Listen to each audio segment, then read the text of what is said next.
Attention! A special broadcast is beginning now. Weekly Politics, International, World News with Elena Chobanyan. Hello, you listen to Weekly Politics on International News and I am Elena Chobanyan. Attacks which took place in Paris on November 13th killed more than 120 people and about 200 people were injured, reported Al Jazeera. President of France called it an attack of war organized by the Islamic State of Iraq and ISIL group. Men erupted in the middle of the concert. They were shouting Allahu Akbar, they were carrying automatic weapons, they opened fire on the crowd. The coordinated assault came as France, a member of the US-led coalition waging airstrikes against ISIL fighters in Syria and Iraq, was on high alert for attacks. Holland and German foreign minister were watching a friendly football match between France and Germany when the attacks occurred. As I speak, terror of an unprecedented scale is happening in the Paris region. Several dozen have been killed, many wounded. It's horrible. We have, on my decision, mobilized all possible forces so that the terrorists can be neutralized and to secure all the areas affected. I've also asked for military reinforcement, which is currently in the Parisian region, to ensure no new attacks can take place. The terrorist attacks that targeted Paris cannot be separated from what happened in the Lebanese capital Beirut and from what has been happening in Syria for the past 5 years and in other areas, reported the BBC News. Syrian President Bashar al-Assad regards all the rebel groups fighting his forces inside Syria as terrorists. He had warned against what would happen in Europe for the past 3 years and that the President of France should change his policy. Saying it's a horrible crime, and at the same time it's a sad event when you hear about innocents being killed without any reason and for nothing. And we understand in Syria what the meaning of losing dear member of the family or dear friend or anyone you know in such a horrible crime. We've been suffering from that for the last 5 years. We feel for the French as we feel for the Lebanese a few days before that, and for the Russians regarding the airplane that's being shot over Sinai, and for the Yemenis maybe. But does the world, especially the West, feel for those people or only for the French? Do they feel for the Syrians that have been suffering for 5 years from the same kind of terrorism? We cannot politicize feeling. Feeling is not about the nationality, it's about the human in general. The broadcaster Vladimir Pozner didn't want to comment on the incident of Paris, although expressed the following during his television program. Recently, some statements from both Russian and American sides disappointed me. I think those mustn't be ignored. For example, Russian statements were that the incident took place in Paris because France thought that giving itself to the US will ensure their safeness. But here you are, it miscalculated. However, if France had been given to someone else, it doesn't matter to whom, would its security have been in a good state? And if suddenly the same happens elsewhere, would it be because they didn't choose America as a defender? Now, here is the American point of view. Putin proposed to create a powerful coalition to destroy or strongly weaken the ISIL. Of course, merging him is disgusting, but we merged Stalin against the Nazi Germany, and Stalin was like Putin, right? Of course, in the result of that merging, the world didn't become as we wanted to. But this time we will correct our past mistakes. I have an impression that the world went crazy. I would like to say, stop the planet, I want to go. The refugees from Syria argue that their issue mustn't be connected to the France incident. People are afraid of them, even the Arabic language became a threat, provoking Islamophobia. We've connected with Deputy Vice Rector and Head of the International Cooperation Office, Professor Alexandr Markarov, in order to find out more details about the incident in France. Hello, Mr. Markarov. What is the attack in Paris connected with? Well, basically, I believe it's quite obvious to say it's connected with the Islamic terror or Islamic terrorist groups which are relatively active in recent time. But basically now we're seeing that besides the ISIS activities in the Middle East, they are trying to develop their network of terrorist organizations into different other parts of the world, and neither part of the world is now becoming safe enough for different actions. So now we can say that we can see the Islamic terrorist threat in this part of the Europe, but you can connect it with different factors. On one hand, you can speak about potential Islamic threat what's related to immediate activities of the ISIS people or those who are associated with them. On the other hand, you have the infiltration of different migrant groups where obviously you can expect that some not really peaceful migrants will appear as a potential threat to security in Europe. And on the top of that, you obviously have people who were fighting in the Middle East as ISIS operationals and who are back as the citizens of EU or as the EU nationals. So it's another potential threat. So basically it's obvious that we can connect the Paris terror or Paris nightmare with the terrorist attacks, but the roots of those people who are associated could be different. Could other political groups or non-political actors hidden behind this incident? We are not talking here about a conspiracy theory, because there are some people who call them analysts can talk about conspiracy theory. They can connect those acts of terror with different great powers, but more obvious connections are probably the more expected connections in this specific case. So I would not go for this conspiratology theories which will connect those terrorist threats with some great powers, and I will be rather, at this moment at least, without any facts which will connect the great powers with the attacks. I will rather stay with more conventional theory regarding this attack, and I will connect the activities with the network of Islamic terrorists associated probably with ISIS power, with ISIS.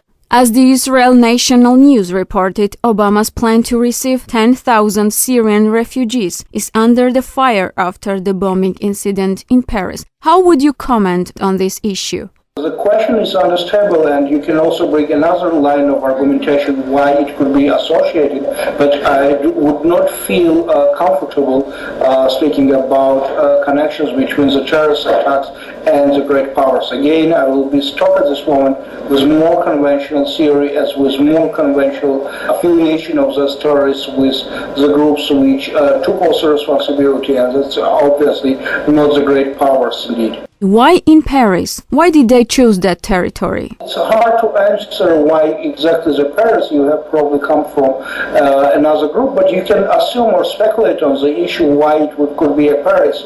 On first hand, you can remember that it's not the first terrorist attack in the capital of France. You can remember Charlie Hebdo case. You can remember the attack at a kosher shop. So the one possible thing or thought might be that it's not the strongest link in the security, but on the other hand, you can see that infiltration into Paris might be a relatively easier task rather than infiltration to some other country. So basically, one of potential explanation might be that security didn't work or didn't went well in that part, but on the other hand, you can argue that basically security of France is part of wider security of NATO countries, so it will be hard to argue that only France security forces to be blamed for that whole which actually happened. But again, partly explanations might be grounded there that in Paris you can see more of those people who are coming back or who are able to get together and to get their plans taken care of in that sense. Why François Hollande didn't secure France? Well, nowadays it's really hard to work against such kind of non-visible networks which are working obviously with a small number of operatives And France, basically, or Hollande's government, it's not to be blamed, but actually the issue will be what are the next steps which Hollande government will be taking on, because obviously he will be concerned with his political future, because on the wave of the nationalists you can see the wave or the rise of rightists, the Gaullist party, and obviously Le Pen, Marine Le Pen party.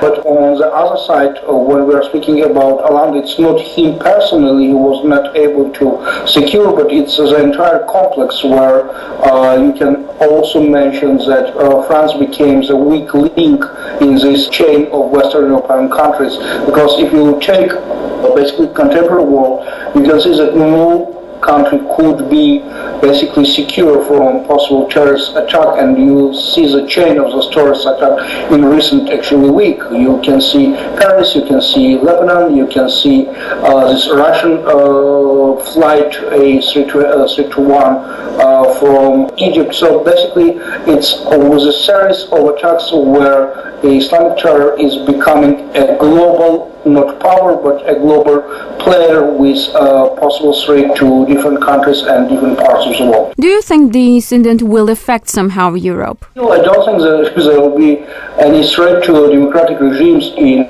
European countries, but the issue which might come onto political agenda is rather will be related to the politics of competition between more rightist parties and between the parties which present different agenda related to the politics towards the refugees. That might be another discourse on the political agenda, and the electorate, the voters actually make response in different ways to this potential threat which we can now see in Europe. So it might be expected that in general, obviously we are still speaking about remaining obviously of political democratic regimes, but with different accents within those regimes and with different politics toward within the country toward migrants, and different possible politics in foreign affairs. Especially you can see that Paris became much more active, in particular in recent days, in their Syrian politics.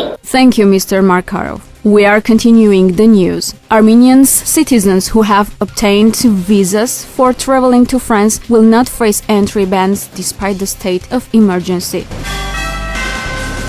If France President François Hollande intends to effectively lead an international coalition against ISIL involving Russia and the United States, he would have to be ready to make some political concessions. The Sputnik News reports. The French government should be ready to share intelligence with both the Russians and the Americans to coordinate their military actions. To get meaningful support from Russia, France President will have to be ready to compromise on certain issues. The future of Bashar al-Assad, who is a Russian ally. It would be difficult due to some of his potential allies, such as the United States and the countries of the Persian Gulf, dream of overthrowing the government of al-Assad. The EU will tighten checks at external borders of the passport-free Schengen area, including for its own citizens who enjoy free movement within the bloc, to boost security after the attacks in Paris.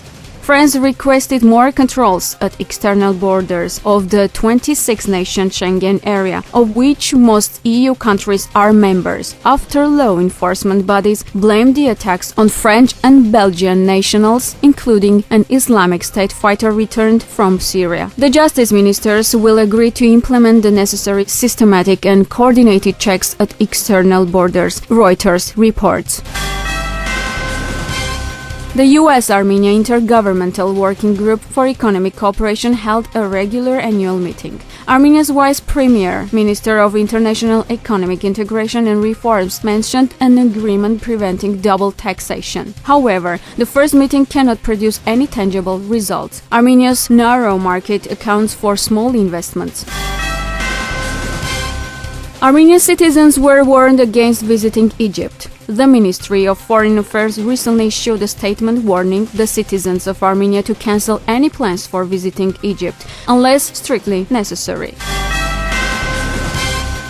The decline in world copper prices will have its impact on Armenia. This May, the world copper price was about $6,500 per ton, while recently it was $4,600. If the copper prices keep on declining, it will affect Armenian economy. If the copper prices decline, the sales will decline as well, which implies a negative effect. U.S. support of OSCE Minsk Group co-chairs efforts to prevent violence. According to the Deputy Assistant Secretary, Mrs. Bridget Brink, the U.S. is supporting the OSCE Minsk Group co-chairs' efforts to reduce the border tensions and contribute to the negotiating process of the Nagorno-Karabakh conflict. Aid is being provided in two directions: improvement of the water supply system and demining. The goal is to ensure people's security. World isn't made only of negativity. An impressive news tells about a man who can change the world, a teacher, Chris Ulmer, at the Mean Spring Academy in Jacksonville. Each morning spends 10 minutes giving his pupils compliments. Ulmer said that change has been remarkable in kids, whose diagnoses range from autism to traumatic brain injury. Now they are participating in different school activities and they are dancing in front of many other kids. You're very funny, you're very smart, you do a great job every day, and you make everyone laugh because you're so silly. Thanks for being a great student. Awesome. You're an amazing student. Yes. I love having you in my class. Yes. I think you're very funny. Yes. I think you're amazing. Yes. I think you are brilliant. Yes. I think everyone in here loves you. Yes. Great job.